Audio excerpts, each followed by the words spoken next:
wys vir jou die diere uit wat dit regtig konstant kan doen.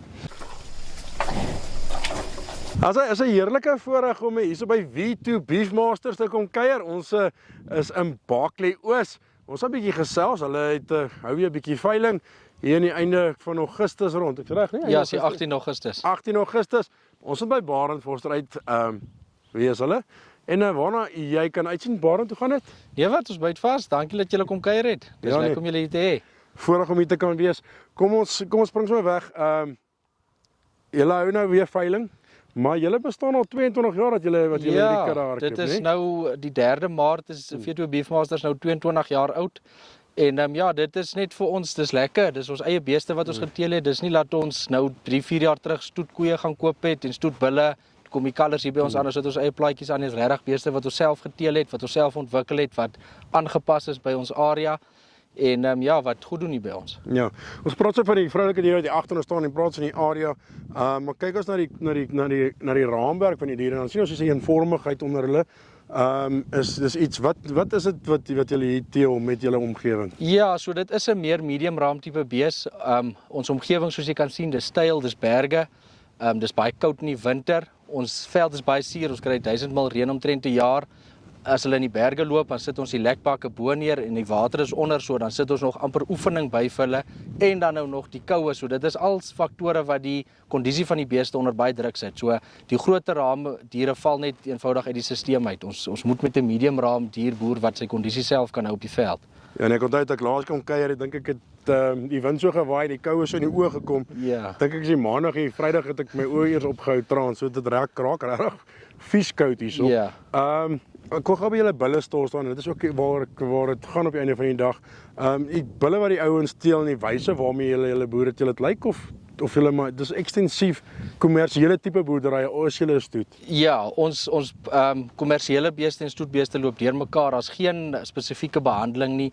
Hulle loop ekstensief op die veld. Ons beeste kry nie groenvoer, mieliereste, hooibale of produksielek in die winter nie. Ons maak nie ons verse groot met spesifieke jong beeslekke of en ek sê ekstra aandag nie. Die beeste loop op die veld met 'n IRM gebaseerde proteïen onderhoudslek en dan hulle moet self met dit regkom en met die veld.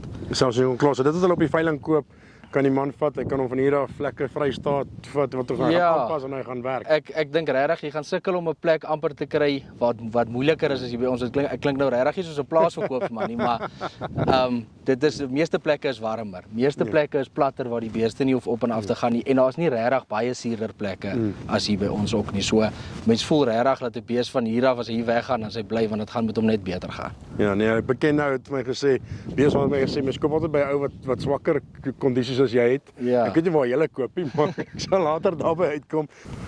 Maar ons het gepraat oor omgewing en die moeilike waar dit is, maar elke omgewing het 'n manier waarop mens moet leer met jou beeste boer. Die beeste moet amper klaar gepraat van die raamwerk wat bepaal is, maar daai raamwerk is bepaal deur die omgewing. Wat se ander goeters het julle al agterkom? Ja. Is anders hier by julle wat nie noodwendig by ander plekke hier is. So kom ek sê vir jou wat mense baie sien en wat mense ook baie kan ek sê mee adverteer is oor hoeveel 15 jaar 90 of 95% besetting en 250 kg speenkalvers en dis baie goed. Daar is areas wat dit toelaat. Hier by ons as jy nie die omgewing gaan aanpas met hooi en groenvoer en produksielekke nie, is dit net nie moontlik nie.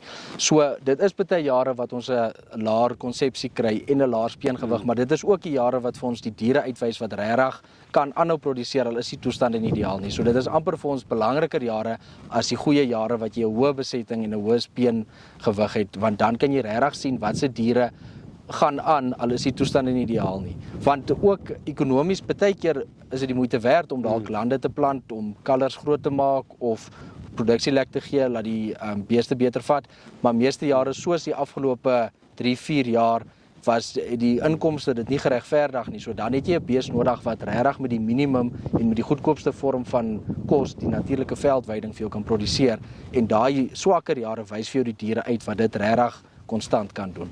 Barend hierso by julle het my gesê dek julle eers op 24 maande wat jy baie min tyd gee om om by die ras dink is 39 maande. 39 maande moet hulle kalf. Moet hulle kalf.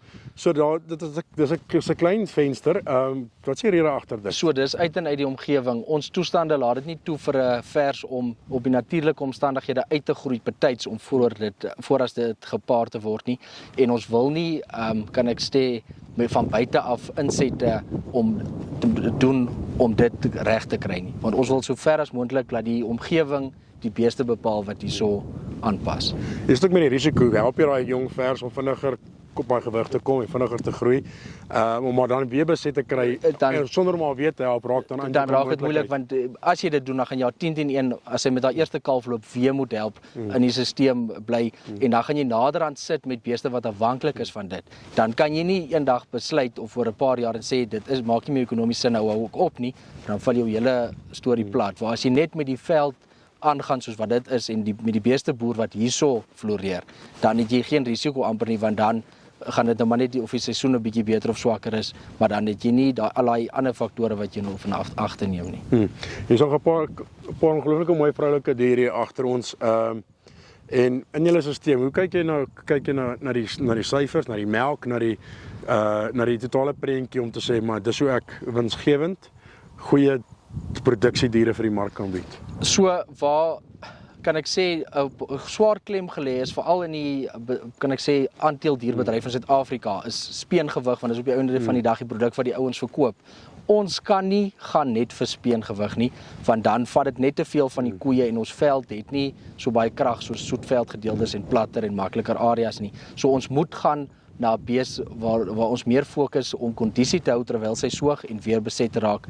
En ongelukkig met dit bly 'n wiskundige som wat gaan uit en dan is die melkproduksie 'n bietjie laer as wat jy in ander diere kan kry waar die omstandighede beter is en dit is net omdat dit die koeie is wat hulle kondisie beter hou, minder van hulle self vir die kalf gee en dan nou weer herbeset raak wat in die stelsel bly. Die bulle wat julle nou gaan aanbied, as hulle na julle bulle gekies het, die 20 bulle of so wat gaan plus minus, hoe hanteer julle die bulle voor so veiling? Loop hulle dan nog steeds of staan hulle op kraal? Hoe hanteer julle julle bulle? So ek kan jou sommer julle agtergrond gee van hoe ons boerdery amper werk. Ons speen die bulkalvers nou in April. Dan gaan hulle op winterveld toe met net dieselfde irium gebaseerde onderhoudslek as wat die koeikudde ook kry. En dan gaan hulle basies net so aan, dan natuurlik raak dit somer, dan gaan dit met hulle daarom baie beter. En dan in hulle tweede winter omtrent Augustus, dan selekteer ons die bulle wat ons self wil gebruik want ons gebruik al ons meeste van ons 2 jaar bulle self en dan verkoop ons hulle op 3 jaar. So dan selekteer ons hulle in Augustus en dan sal ons hulle of as ons groenvoer 'n bietjie het, dan sal ons op die groenvoer sit, anders sal ons hulle 'n bietjie voer net laat hulle dek gereed raak.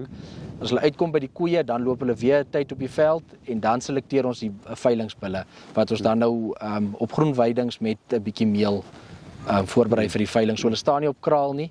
Ons het in elk geval die fasiliteite vir so iets. So hulle nog steeds in die berge op en afloop en ag, daarom nou nie, dit is daarom in die valleie waar jy kan sien. So dit gaan daarom dan met hulle beter, maar dan het daai bees homself daarom al bewys om 2 winters kan ek sê so te bly dat ons hom nie wou verkoop nie. Ja, en hy het al geloop en gedek en hy het al daarom gedek en ja. Okay.